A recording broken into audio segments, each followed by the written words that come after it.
Living Legends next on Village in Motion.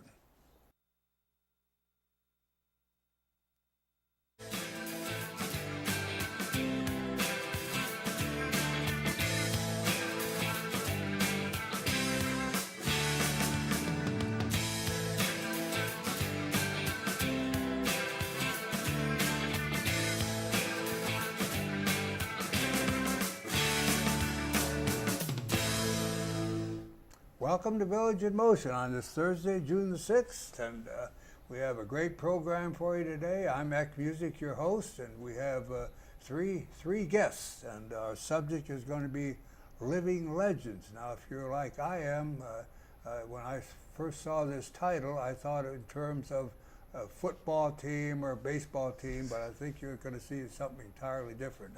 And let me turn to our guests now, and Nina, I'd like for you to perhaps introduce our two guests here, and then we'll take it from there. Glad to. And tell us what you do first also. On my right is Joann Miller, who was named a Living Legend of Alexandria in 2013. Oh. And on my left is Al Grande, who was named a Living Legend of Alexandria in 2012. And they are both residents of Greenspring. And they are both residents of Greenspring, which is why we're here today. Okay. And not surprising that people of this caliber would choose this place as a residential living quarters because it offers so many opportunities for people. My life, to tell about myself, I started in Alexandria as a photographer, as an artist and as a photographer, and ran a business in Old Town Alexandria for about 25 years. My son now runs that business. About 7 years ago, 1 week the city came to me, and 1 week the Alexandria Gazette-Packet, the local newspaper, came to me looking for photos of people who had died because they wanted to do stories about them. And because I'd been in business for such a long time and photographed so many people, they thought they would be in my archives, but they weren't. So I thought about that, and I said, you know, this is an easy problem to solve. We'll just photograph people who are alive. And because I had done some freelance work for that local paper, the Gazette-Packet, I went to the editor and I said, I have this idea. And he said, that sounds great. It sounds like something we should be doing. And a few of us got together and we put together a program that became called Living Legends of Alexandria. A bunch of us sat around a table. This was about what year? It was 1990. Let's see, it's now 2000, so it would have been 1996 that we started. And it was in the fall, and we had our first reception in the spring of that year where we honored the people that we had, a board had selected as legends. Well, this little baby of an idea grew and grew and grew. So we outgrew our first base, which was the Lyceum, and we now have our receptions at the Patent and Trademark Office, and we get about 250, 270 people. We choose 12 legends a year. Oh, let me interrupt you. When you say we, is there a board that's comprised of, tell us a little bit about that. Good question. In order to fundraise, we became a 501c3. Initially, we were just a committee, and we became a 501c3 organization, and then we were required to have a board of directors. So until now, the selection of the legends has been made half of the board and half of past legends. There's a committee. How the nominations are received is we put out a call to the community that's also published in the newspapers in the late summer, early fall, and we say, send us people who you think should be considered as legends. Now, when you say community, do you mean business people or everybody? Everybody. Okay. Everybody. And there are two criteria. This program is called Living Legends of Alexandria. So the criteria are either you create something new that would not have existed before, or a minimum of 10 years of service on boards or commissions, service organizations. So it's fairly high standards. And then this committee made up of the board and past legends looks at those nominations and selects 12. And the reason we picked the number 12 was not biblical like disciples, but because one of our first sponsors was the newspaper. It was thought that one would be published a month. And that's the way that started. And at that time, in the middle of the 1990s, newspapers weren't suffering quite as much as they are now with the digital revolution. Yeah. And so the paper kicked in some money to help support us. When they could no longer afford to do that, I said, okay, then I'm going to make it available to other newspapers. So right now we have a total of 4 media sponsors, and our stories are published in each of those 4 newspapers, 1 a month. And we publish a catalog Oh boy. that is distributed at the Meet the Legend reception. It has the stories, and it has the Yeah, if photographs. they can get that, catch that, yeah, And this catalog, yeah.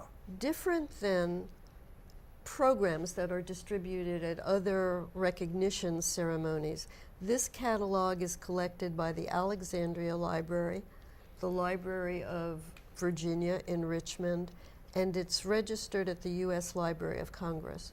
So when you went online to look up Al, you found his information online. Yeah. What we do is preserved. Our mission is to identify, to honor, and to chronicle. So we have a lasting record of all of the people, 150 people that we've either named legends or have been nominated as Yeah, legends. how many? Over 150. Oh, really? Okay.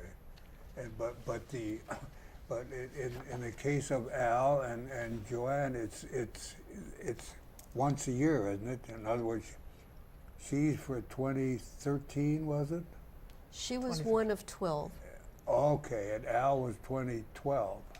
and Yeah, he was okay. one. That year, it happened to be 13 that were. Okay, okay. But everybody that's nominated, whether or not they're selected a legend, is still included in this catalog Okay. in some way. And the people that are selected legends have major features about them that are Okay. printed in the paper. Okay. That is real. Are you the only, are there any other organizations like this around the country that you know of, or is it? Not yet. Yeah. Not that I know of. It really seems like a great way of recognizing people who've made a real contribution to the community. Yeah. Yeah. And it's amazing when the people show up, you know most of them. Yeah, yeah. Well, Joann, you're tell us a little bit, what were you doing before you came out here to Greenspring? Then, Al, I want you to talk a little bit. Sure. Thank you very much, Ian. Don't run away. You're going to keep talking. Okay, go ahead. Well, I was active in many organizations Yeah. within the city, and I had been for 5 years chair of the Democratic Party. In Alexandria. Yes, so that gets you into a lot of places. Yeah, one way or another, right? Yes, well, because Alexandria is pretty much a Democratic city. Yeah, sure. So, but it again, you get to know who your neighbors, who are the people that are activists. You know, I knew Nina before that. Al was a printer. I mean, if you're involved in politics, you know printers. Yeah, right. And so that, that's all part of it. Yeah. Now, how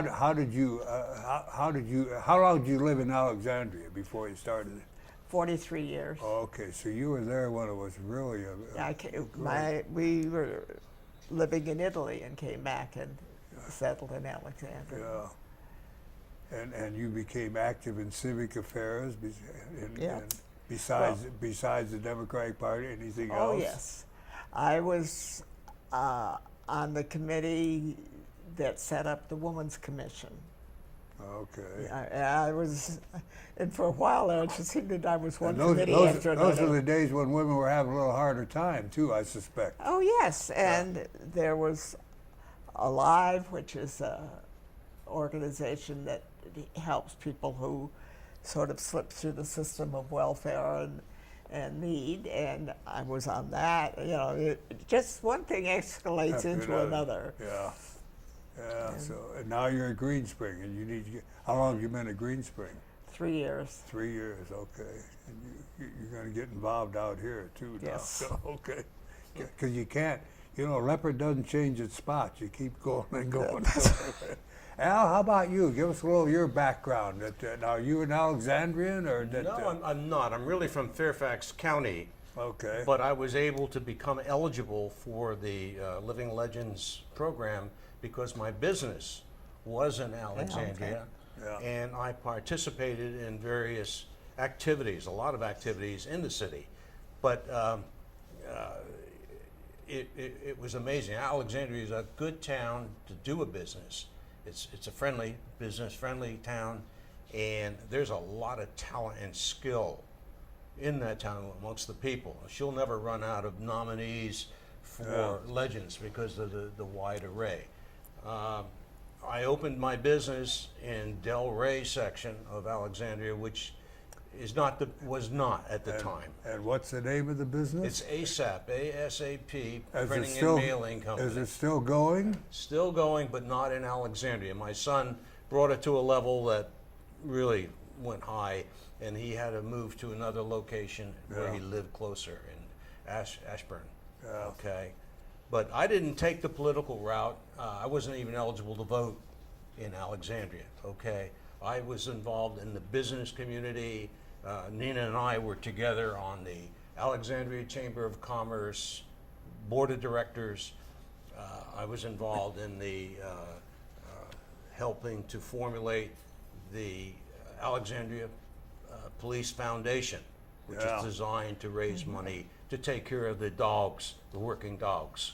Okay. Oh yeah. And Okay. Other factors. Let me. This might be a good time. We've got a little clip here that we can show now. If the camera guy or the director in there will get on the clip, and then we'll get back on to. Here we go. In Alexandria, there's so many commissions and committees out there that you can get involved with that help people and help the community be a better place. And I think Alexandria is unique in that respect. Alive in Alexandria has been a real blessing for many years of people getting together and helping people. I don't think it's a lot you feel about being a living legend yet when you just are. Join me in presenting this year's 2013 Living Legends of Alexandria. First, I'd like to introduce firefighter Willie Bailey. Willie decided to do something in relation to it. Joann Miller.